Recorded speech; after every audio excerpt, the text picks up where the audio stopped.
السلام علیکم ورحمۃ اللہ وبرکاتہ۔ قال اللہ تبارک و تعالی فی القرآن المجید والفرقان الحمید والبرہان العظیم لقد من اللہ علی المؤمنین اذ بعث فیہم رسولا من انفسہم یتلو علیہم آیاتہ ویزکیہم ویعلمہم الکتاب والحکمہ۔ اے انسان، اگر تیرے اوپر احسانوں میں سے سب سے بڑا احسان ہم نے کیا ہے، احسانوں میں سے سب سے عظیم ترین احسان اگر تجھ پہ کیا ہے،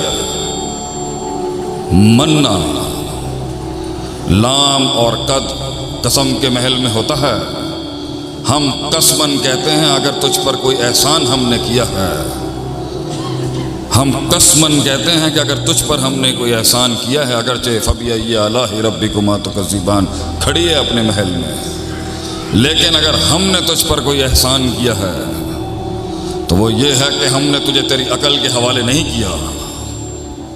جب قوموں نے اللہ سے تعلق کو چھوڑ کے کسی غیر کو اپنایا ہے، اس وقت لازم تھا اس زمین پر کہ اللہ اپنا ایک بندہ بھیجتا اور وہ آ کے اس تعلق کو توڑتا جو مخلوق کے ساتھ قائم کیا ہوا انسان نے، اور وہ اس تعلق کو اللہ کے ساتھ پھر جوڑتا، وہ ان کی نفسیات پر دن رات کام کرتا، وہ پتھر کھاتا، ان کے ظلم و ستم سہتا، قوم کی بدماشیاں تکبر اور اناد کے سامنے توحید کا دیا جلاتا اور اس وحدانیت کو قائم کراتا، ان کے دلوں کو آسمانوں پر لے کے جاتا، اور قوم پھر گمراہیوں پہ چلی جاتی، اور پھر اللہ ایک نبی بھیجتا۔ لقد ارسلنا الی قومہ، لقد ارسلنا نوحا الی قومہ، ہم نے نوح کو بھیجا اس کی قوم کی طرف۔ وَإِلَى ثَمُودَ أَخَاهُمْ صَالِحٌ وَإِلَى عَادٍ أَخَاهُمْ هُودًا وَإِلَى مَدْيَنَ أَخَاهُمْ شُعَيْبًا۔ ہر بستی، ہر قریے کے اوپر اللہ کے ایمبیسڈرز، اللہ کے پیغمبروں نے دل اور آسمان کے تعلق کو قائم کرنے کی کوشش کی ہے، اور ہر بیچ کے وسیلے کو کاٹا ہے، ہر بیچ میں جتنے بھی انٹرمیڈیٹریز ہیں اس کو کاٹا ہے، ڈائریکٹ اللہ کے ساتھ تعلق جوڑا ہے، اور جب انبیاء اس دنیا سے جاتے وہ تعلق پھر ٹوٹ جاتا اور لوگ اپنی دکانیں چمکانے کے لیے آ جاتے، کیونکہ اللہ میں نقص تو پیدا کیا نہیں جا سکتا تھا۔ سبحانہ و تعالی عما یصفون و سبحانہ و تعالی عما یشرکون، پاک اور بلند ہے وہ اللہ کہ اس کے ساتھ ایسی صفت جوڑی جائے جو مخلوق کی صفت ہو۔ لیس کمثلہ شیء، اللہ کی مثل مخلوق میں نہیں ہو سکتی، اللہ انسانوں کی طرح مخلوق کی طرح نہیں ہے، تو اللہ میں نقص تو پیدا کر نہیں سکتے تھے، یہ اللہ کو زمین پر لا نہیں سکتے تھے، تو انہوں نے زمین والے کو آسمان تک پہنچانے کی کوشش کی، انہوں نے شرک کے وہ باپ قائم کیے، اپنی سرداریاں، اپنی حکومتیں، اپنی پیری اور اپنی 2 روپے کی بنانے کے لیے انہوں نے مخلوق کو وہ درجہ دے دیا جو انسان کا نہیں، جو انسان اور اس مخلوق کا تھا نہیں، کیونکہ اس سے منجن بکتا ہے، ڈر کے اوپر کھڑی ہوتی ہے یہ فیکٹری شرک کی، ڈر پہ شرک کی فیکٹری کھڑی ہوتی ہے، باطل ما فوق الفطرت امیدوں پر کھڑی ہوتی ہے فیکٹری شرک کی، عذابوں سے بچنے کے لیے فیکٹری کھڑی ہوتی ہے شرک کی، اور گارنٹی پہ کھڑی ہوتی ہے فیکٹری شرک کی، اور وہ گارنٹی ان دیکھے اللہ، ان دیکھی جنت، ان دیکھے فرشتے اور ان دیکھی آخرت کے ساتھ چلنے کا صبر انسان کر نہ سکا، اس کو ایک آنکھوں سے دیکھنے والا خدا چاہیے تھا، وہ صبر نہیں کر سکا جو اللہ نے کہا تھا میں دکھاؤں گا کہ قیامت کی صبح تک ان عبادی لیس لک علیہم سلطان، ایک قوم کو تو کبھی گمراہ نہیں کر سکے گا، ایک قوم کو تو کبھی قائل نہیں کر سکے گا، اس دن یہ کائنات لپیٹ دوں گا میں، جس دن مباحدوں کی جماعت ختم ہو گئی اس دنیا سے، ایک ہمیشہ رہے گی جو تیرے تیز ہواؤں طوفانوں کے اندھیروں کے اندر بھی توحید کا دیا جلاتی رہے گی. تو نہیں ان کو آگے پیچھے سے نقصان دے سکتا. الا قلیلا، تھوڑے ہی ہوں گے وہ. اور اگر ایک بھی ہوا تو کانت امت واحدہ. یہ ہمارا چیلنج ہے تجھے ابلیس.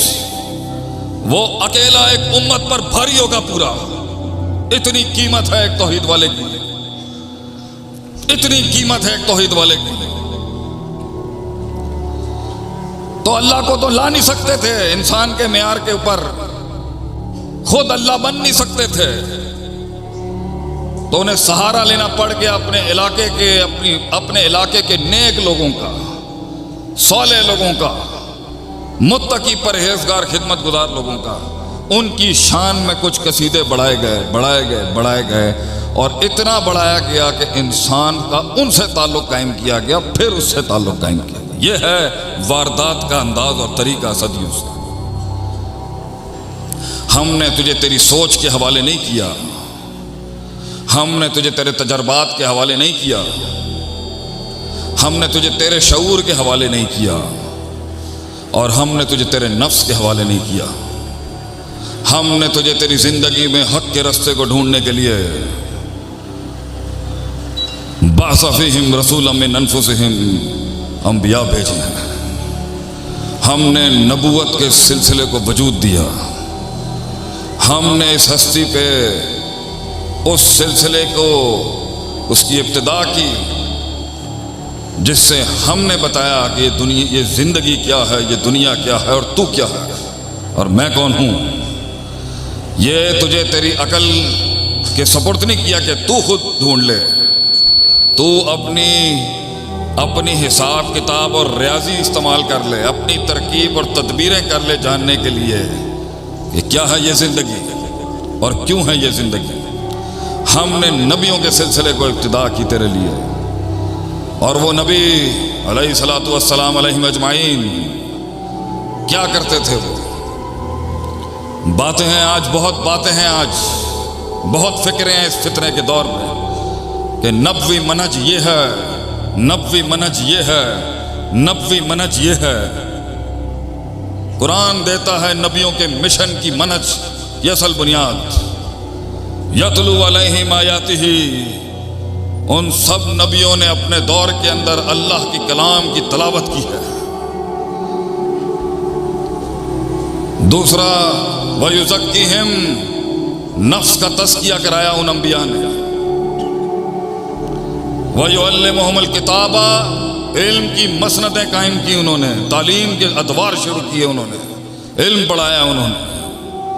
وَالْحِكْمَةَ، اور اپنے علم کو استعمال کرنے کی طاقت اور فن سکھایا ہے کہ اس علم کو کس طرح بانٹنا ہے لوگوں میں.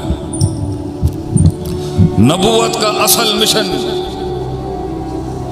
لوگوں کا تزکیہ ہے. سب سے پہلے قوموں کے اندر کی بیماریوں کو صاف کیا انہوں نے آ کے. امراض القلوب اور اوہان القلوب جو ہیں ان کے دلوں کے اوپر انہوں نے علم کی روشنیاں ڈالی ہیں. تعلق قائم کرایا ہے جو غیر اللہ کے نام پہ قائم کیا گیا ہے صدیوں سے.